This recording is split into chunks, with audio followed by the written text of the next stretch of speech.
Hello, hello. I think we are live.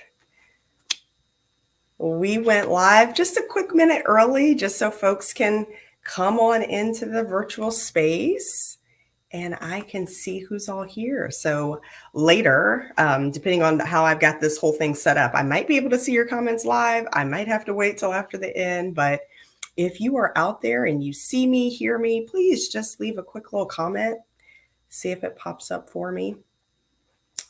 If not, let us know you were here. Yes. All right. I just got the notification that we are officially live. Oh, I'm so excited. It's been a while since I've done this, y'all. It's been a few months. We used to be live here every Friday and then every other Friday and then once a month. And, life happens. But every now and then I like to bring on a special guest and highlight a special topic because it's so important. And after having brunch with this lady, it was absolutely critical that she share her information with you all. So it is good to be back on.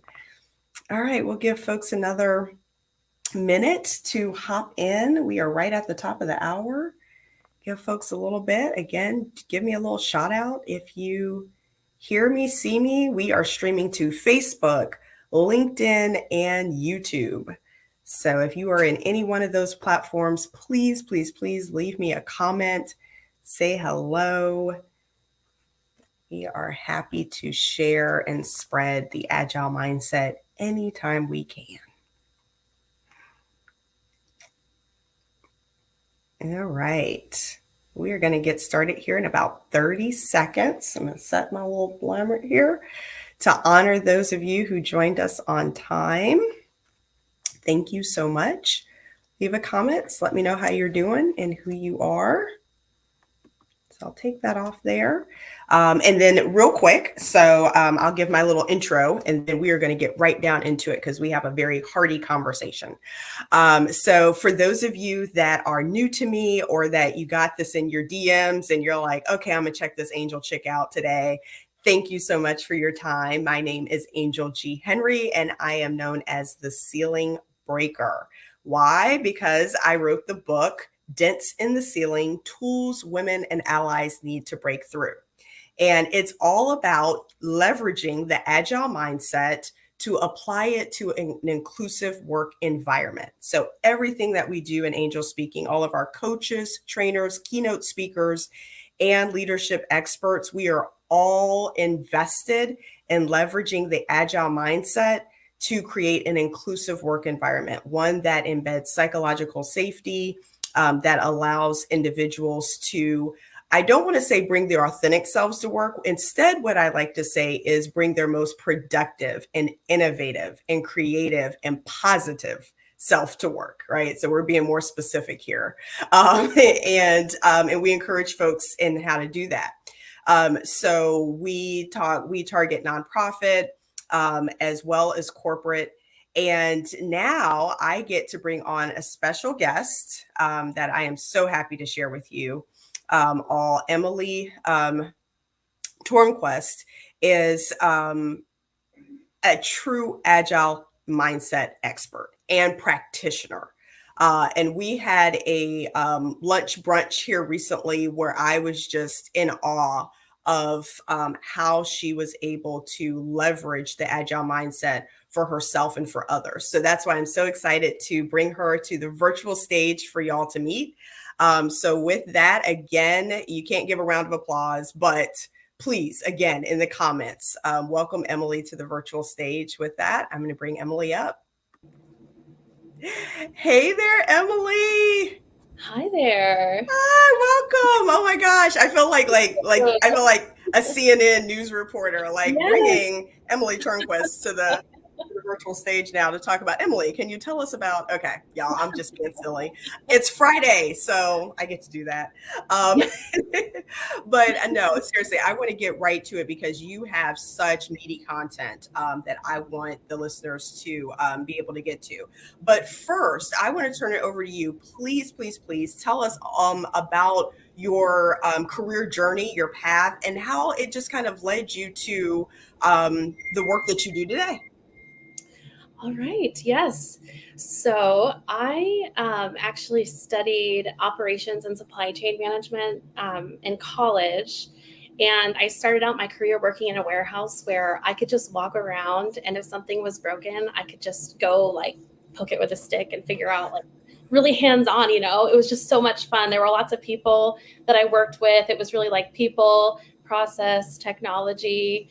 And I love continuous improvement. And also, what really excited me was the change management that can come out of the knowledge that, hey, there's a reason we might change how we're doing something, and just bringing stakeholders along. So I've joked that I've been doing stakeholder engagement since I was like 9 years old. And that's a story for another day, but Oh, it's okay, I love that. fun. So I've just really always been excited about what could be, and just seeing different contexts and connecting dots. So currently, I am a management consultant, and after about 4 years working at BC Forward and Lilly, learning so much about the entire all of the agile tools. And I had an opportunity to work with teams in that space that didn't really identify as agile teams. Actually, Hmm. they didn't at all. They Yeah. definitely did not identify as agile teams. Uh-huh. So I learned how to really meet them where they were, and maybe ruffle a little feathers in the purist community. So it's funny because I actually don't have straight up experience as a scrum master, Hmm. but I've just constantly been synthesizing information and practicing new approaches. And so it turns out that that's really my expertise. So fast forward, and now as a management consultant, I help teams learn how to cultivate environments where they can really achieve what they're there to do by way of belonging and collaboration. So my whole thing is that productivity and high performance and innovation are really byproducts of belonging and collaborative spaces. Oh my Um, God. and I'll just say one more thing. Yes. So what I'm starting to understand about where I do really help organizations and Okay. teams Okay. is, I saw how product teams and IT teams use the agile mindset to do Yes. really amazing things.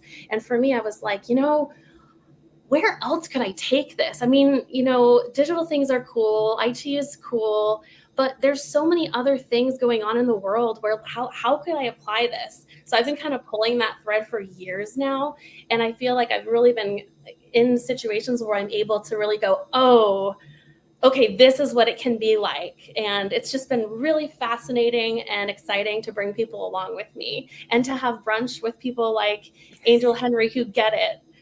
I love it. Oh my God. So y'all that know me, you realize why I was just like, oh, this is so yummy. I mean, the two things that I pulled out is that and this is something for, I get this all the time, right? We have all the certifications, we have the degrees, et cetera, but folks are really, especially those that are younger generation coming up, that see how things are done and how processes are in organizations, especially large systems. They want to push back on the status quo, but don't know how. And I love how you were just like, I just did it. like not asking for permission, not waiting for somebody to give me the green light. Because if that's the case in a lot of organizations, you're going to be waiting a long time, right? If it'll ever come. So just pushing against the status quo and questioning, just simply questioning, why do we do this again like this? Okay, is there a better way? Would it be good for us to spend a little bit of time and head energy and brain power on maybe taking a few minutes or a little offshoot to do this differently and think of a better way, a more efficient way to do it that's helpful to all the stakeholders involved, right? That's the way in.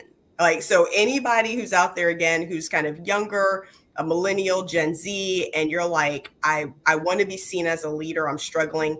Emily has literally forged the path for you and shown you how to do it, which is just simply questioning the status quo, right? And then the second thing that I love that you said is, forget title of Scrum Master, forget title of Product Owner, forget title of Project Manager. I'm doing the work. Period. right? So when you go to interview, when you go to lend your strengths and your skills and your talent to any other organization, talk about the experience, talk about the project teams you were on and the outcomes that you reached versus the title, right? Because anybody can have title of scrum master and they can, there's lousy scrum masters, there's lousy project managers, there's lousy product owners. It doesn't matter. It's here's the work that I did that I was so passionate about and the outcome that I achieved with some other great people, So thank you for highlighting that. That is key. The one thing that I'm so curious about, Emily, is how did you arrive at your aha moment in terms of really embracing the agile mindset? Because like you said, you had a traditional background of in supply chain management, which has a long extensive history in this country, right back to the 1800s. So I can imagine you were handed a lot of processes, tools, templates, like here's the path that you take to do this work. But at some point, Emily, you kind of veered off the beaten path and embraced a different mindset. What was that moment that enabled you to do that? So the funny thing is, I think I've been doing things like that all along, which is why you yourself said, hey, have you considered learning about Agile? But one of the moments that stands out before I was part of the Agile community in any Mm-hmm. way, Okay. as an operations supervisor, I was responsible for the budget of my space. And Okay. therefore, knowing when to bring a temp agency in, knowing when to issue overtime, just, knowing how to coach people on their productivity. And I Okay. had a director that asked me to use my team to get rid of a bunch of boxes that weren't being used to then put it back on a shelf. And I was like, okay. And Wait I a didn't second. really, Right, time out. Time out. Hold on a second. These are physical boxes, yeah, they right? were like boxes that had not been assembled yet. They were Oh, just okay. on skids. They were on skids in my area. Got it. I'm following. Okay. So, okay. I had the directive of, hey, that should not be there. Get it put back away where it belongs. And at Okay. first, I didn't ask questions, but then I started thinking about my budget and how many man hours it would take to put them Mm, away versus however much it was going to cost to buy more or like, any of the inventory financial framework. So then I said, well, are you can we just like throw these away? I mean, is there really a reason? And that didn't go over very well, but that's one of the moments where I was like, but why?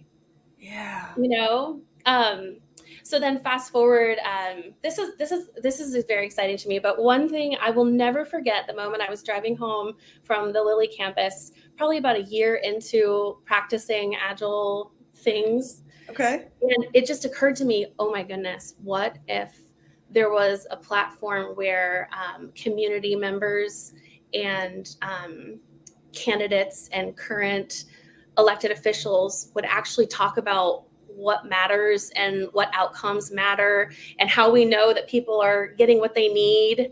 And I didn't really have enough vocabulary or skills at the time to put that together, but that's one of the things that I've been working on fast forward today. So I think that was my big aha moment where I was like, wait a second, if this works, if better conversations happen when you work this way, and when you can get more feedback into the conversation with Yes. the systems and structures, what could that do to my son's generation when it even comes to civic engagement?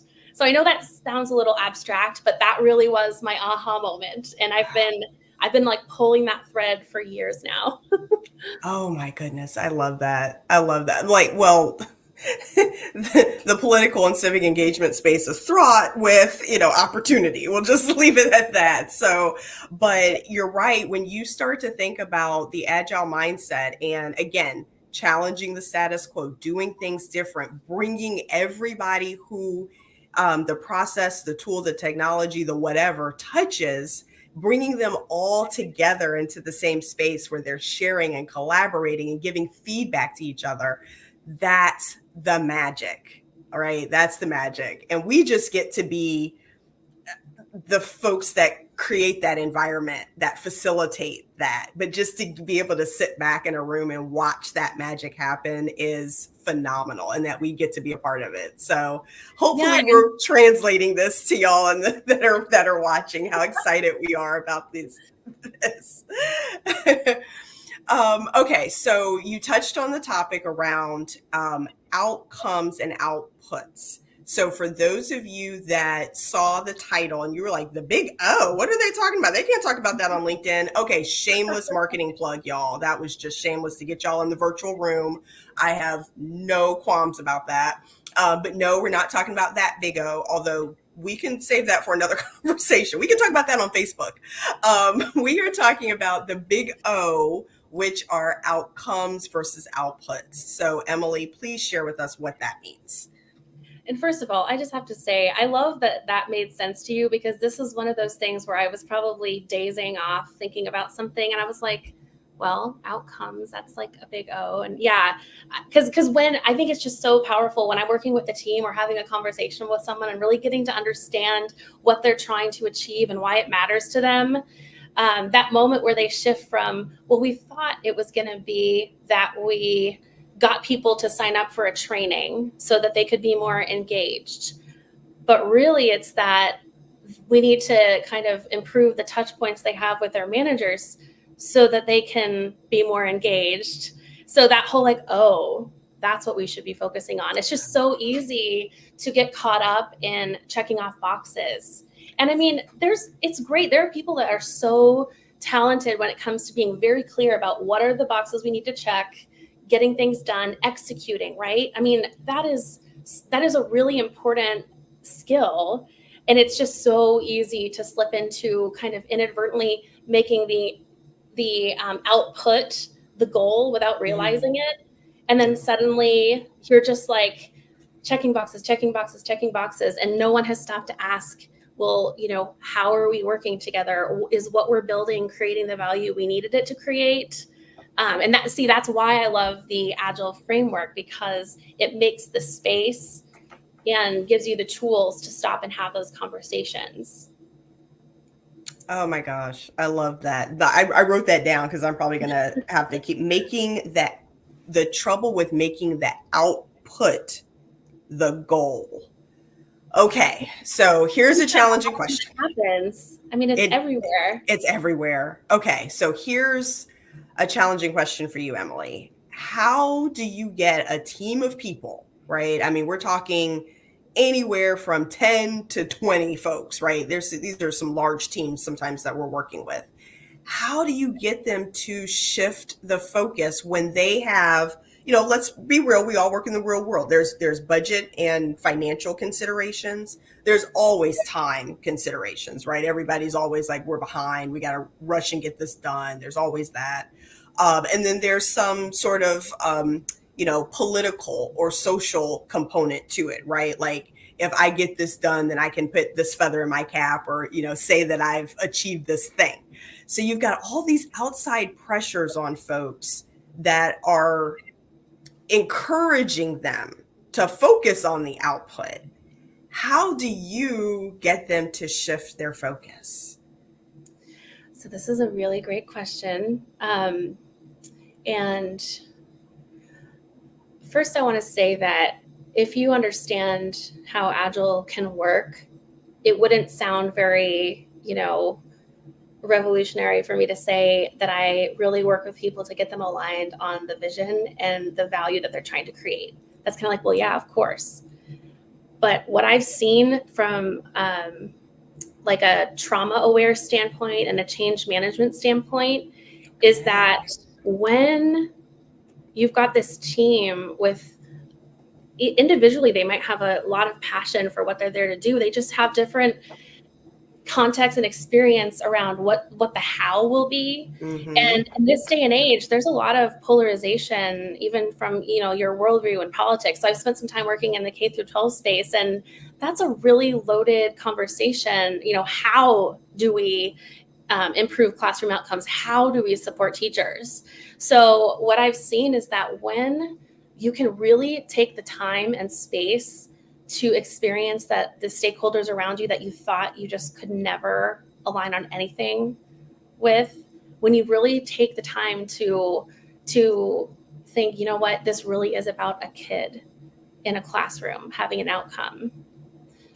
So I know that's not going to show up in every space, but it's more than just, oh, what's the vision? Oh, what are we aligned to? There's this way of really getting people to land in the room and to just interrupt the rhythm of the day to day. Because even in teams who are functioning in an agile way, there's still kind of some mechanics there, right? So I find as a facilitator, I Mhm. really like to find gentle ways to invite people into just kind of a different flow, so that they can not like scan a PowerPoint slide or think they know what we're talking about, because we're wired to kind of disqualify. And Ooh. speaking of polarization, I've joked lately that I could have learned Spanish, French, and Portuguese by now, but instead I've learned how to talk about what I do in different organizations and different industries. So I someday, love that. someday I'm going to learn like French really well. So Yeah. so yeah, it's just about what are we talking about and just making time to interrupt the urgency. So I think urgency is the biggest blocker to Okay. really fully aligning in a way that's not just, yes, I agree to that slide. Yes, that's our mission. So Mm. that's a really different conversation. And as a facilitator and a space holder, that's what I get the most excited about creating. Oh, okay. All right. Yeah. Yeah. Literally, y'all, I'm on the edge of my seat.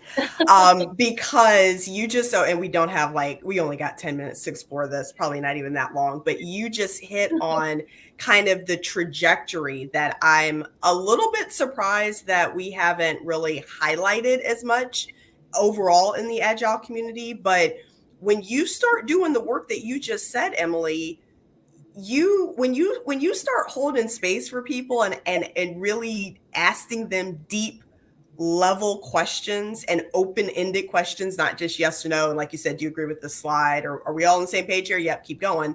When you really take the time to start diving into people's whys and exploring the how and why do you think that way, and give us your experience and tell us what, hey, you said that didn't work before, give us more information about what the circumstance was to where it didn't work. Could it potentially work here now? Let's shift your thinking and open it up. When you start doing that work, Emily, you are now fully smack dab into what we call, which I guess I'm not supposed to say, but I'm saying anyway, you're smack dab into DE&I, right? You're smack Yeah. dab into diverse people with diverse lived experiences, bringing that to the table in order, yes, to achieve an output, yes, but really getting them to shift focus to the outcome and the how. And when you start opening up it becomes a bit of a can of worms, right? Or you're like, we're talking about people's feelings and emotions and biases, right? Does that come up sometimes in those conversations you're having? Yes. So that is the thing that I have been pursuing in the last 18 months, because Okay. I thought I had a silver bullet of systems and structures, bringing it into the world. Mm-hmm. And what I saw so quickly, because you know, this our tools surface the problem really fast, right? Yes. And it's a matter of, are we going to fix it? So what I saw happening is that while I just could geek out for hours about how amazing the systems and structures around Agile are, they're designed for the few. There aren't a lot of people walking around in the world that just inherently feel like they can access psychological safety when they walk into a room. I'm not one of those people. I don't feel like I could just walk into any room and feel safe. So even if you have the most beautifully well-oiled systems and structures, if you're not meeting people where they are and calling out why it might be hard for them to engage with those systems and structures, that you really are part of the problem. And so I watched myself, I almost had this out of body experience where I Mm, realized, am I gaslighting these people? I'm in a boardroom of diverse leaders. They've okay. all had really different experiences that would lead them to kind of feel misaligned and question whether or not they could really share their insight. Because back to feedback loops, right? You can say, oh, we're going to have a retrospective, oh, we're going to talk to our stakeholders, but what might be blocking these individual humans from really showing up? And should they want to? So those are the really hard questions. So I guess it doesn't surprise me that this surfaced so quickly when I brought it out into the world, because again, the framework is designed to be like, okay, here's what's going on, here's what you might fix. um, and so I also talked about how there have been a few times where I have completely shifted course because I recognized, and this is hard. I think I'm at a place where I can pick up on what questions I should ask, but I'm not going to be able to tell anyone, oh, this is when you know it's off track. But I can kind of sense that Yeah. if there are certain, if there's conflict at the top, so to speak, Yeah. then anything I walk into a room to do, no matter how much I love facilitating and no matter how much I really love holding space, I'm basically just making an incision and going to walk away from it. And then the next time I come, I'm going to make another incision when it's barely healed, and then I'm going to walk away from it. So here I am doing what I can to learn how to facilitate more DEIB conversations, because it turns out that's the thing that needs to be fixed. Unless you're just going to gaslight everyone who's not, I guess, the few that can just walk into a room. Yeah.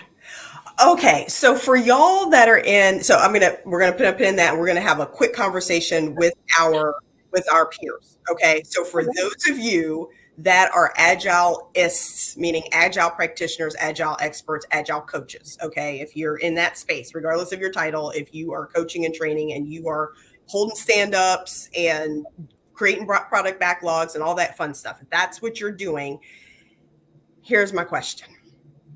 When you get into that retrospective and you do the sailboat exercise, or you ask the 3 questions, or whatever fun little cutesy thing that you pull off and game that you have to elicit feedback from folks, right? Think about the diverse nature and background of those folks that are sitting around that table, their race, their ethnicity, their culture, were they first language or not, if they're neurodivergent. All of those things need to come into play for you as a practitioner. It needs to be front of mind. And here's why. Here's my ouchie moment, right? Emily was transparent enough to share hers. Here was mine. I came thinking I'm senior agile transformation person coming in, and it was a global agile transformation. And those of my colleagues that were in what we call it, APAC, like Asia, the continent of Asia, those colleagues that were from that continent, whether it was India, Pakistan, China, Japan, the feedback that I got from one brave soul was like, Angel, if I have a senior, even if they're a peer and they're senior and they're in the same room as me, I'm not going to contradict them. I'm not going to give feedback that contradicts what they say. I'm just never going to do it. Like, culturally, that is just something that's not going to ever happen. I'm just telling you now. And I was like, oh. Right? Like, hair blown back. Like, oh, that is not what I was trained to do. Like, whoa, right? Like, we go in there and we say, and I love the point where you're like, we could be unintentionally gaslighting folks. We go in with the mantra of, we're all even. Leave your titles at the door. Everybody is equal in this space that we're creating for you. Go.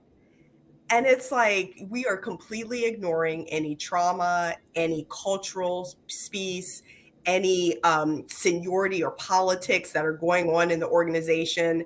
We think that all of that's just going to get checked at the door and be like, they're just going to leave that at the door and come into this agile room and participate as if nothing had happened. Like, they don't have to go back out into their desk or their virtual space and go back there, right?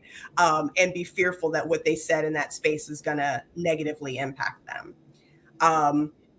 So I think, Emily, you and I have just now transversed and journeyed into, okay, before we can even talk about the output, we got to talk about the outcomes. But before we can align on the outcomes, we have to create a psychologically safe environment. And that can take some time. And that's us learning, that's the team learning, that takes time for us to connect and really understand and cultivate this environment. And it's a struggle for us because, again, like I said in the beginning, we got the budget, we have the timeline, and we have the cultural pressure that's pushing in on that. That makes it hard, makes it challenging for us to do this work. So we're little warriors over here. We're out here doing this work for organizations. Um, and I'm going to end with this with the last two questions. You have zeroed in on a space that is so needed, pregnant with opportunity and possibility, which is the educational space. Can you tell me? Can you tell us like why personally that is such a passionate space for you? Because you could do it for corporate, you could do it for any organization, but you're passionate about education. Why? So I am really passionate about the education space and just the ecosystem around that. You could call it workforce development, because we're teaching. Our education system was designed to create assembly line workers, and I love assembly lines. I love Henry Ford. I love the whole you can have, any color you want as long as it's black. I love processes. But what do we think is going to happen when kids get from the assembly line environment to corporate spaces where they do value collaboration? They might not have the skills. On the other hand, what it actually takes to create graduates who can, pass tests and exhibit behaviors that would tell us they could be successful contributors to society, whether it's, their ability to critically think and collaborate and be creative and communicate. Even if we can create those outcomes in the classroom, which is so hard, so hard for many reasons, when they show up in corporate spaces where it's really just fall in line, don't ask questions, what do we expect is going to happen? And the way that translates to people's identities and how they think they matter and how, what does it feel like to be able to ask a question? And, back to the political space, what would happen if people actually knew what we were voting about and how things are being handled? So to me, education, workforce development, and civic engagement, I think they're all one solution. Mm. And I think I have so much delusion that I'm even attempting to talk about this, but I think it's the good kind of delusion. And I've met some really amazing people who are like, oh yeah, oh, so Oh, this is ripe with oh this is moment. right for O. This is right for O. It was an O moment for me. Oh my gosh, that was the perfect ending. So the very last question is, of course, our call to action. As a result of those taking their precious time to listen to this important topic and listen to us discuss it, what would you have them do as a result of listening to us today? So I would invite you to not do anything and to take some time and space to feel how hard change is. Even good change is hard. Like I coming to this interview or this conversation, I noticed that my body was a little shaky. My heart rate was a little bit up. And I'm like, well, I'm excited. I love Angel. I love this topic. Why? Oh, it's because this is unfamiliar to me. I'm wired to protect. My body is wired to protect myself from unfamiliar things. So I think where it really starts is what if we could encourage people to take the space they need to just be with change in a way that is like slow is smooth, smooth is fast. I love that. I love that. So whatever that looks like for you, I don't know. Everyone has different styles of thinking and operating. So what would slow is smooth, smooth is fast look like for you? And how could you just make more space to feel how hard change is? Yeah. Oh man. Okay. Like just talking about it. Like just even bring like that would be wouldn't that be brave of someone if you're in an organization and they're rolling out a change, whatever it is, process, technology, whatever, right? We're changing the way the meeting is going to be run. And if somebody were to actually open their mouth and say, "Ooh, oh, this is a change that I'm going to have to process and get used to, or, oh, this change is going to be hard. For somebody to just even say that out loud, how freeing that would be for other people who are thinking it, but like, oh, that person was brave enough to say it. And then invite a conversation about how it's impacting each person a little differently. And I think that's the difference between facilitating and holding space. Yeah. Oh my gosh, I love that. Just calling the thing, just saying it Mhm. like, hey, this is tough. Oh goodness. Okay. Well, we could go on. I mean, so you opened up so many tentacles, right? From politics to civic engagement, education. We could go on and on. I do want to say thank y'all so much for your time. It is truly precious to us. Let us know. Reach out to Emily, myself on LinkedIn. Again, we're on Facebook or YouTube. Let us know what your thoughts are. We would love to continue this, and of course, again, not a shameless plug. We are a part of Angel Speaking Inc., where we are a consortium of keynotes, agile practitioners, consultants, and professional speakers. All that have our foundation is in the agile mindset. Okay. So if you were looking for a keynote or a workshop leader, or leadership training, please reach out to info@angelspeaking.com, and we would love to support you. With that, thank you so much. Bye now. Angel.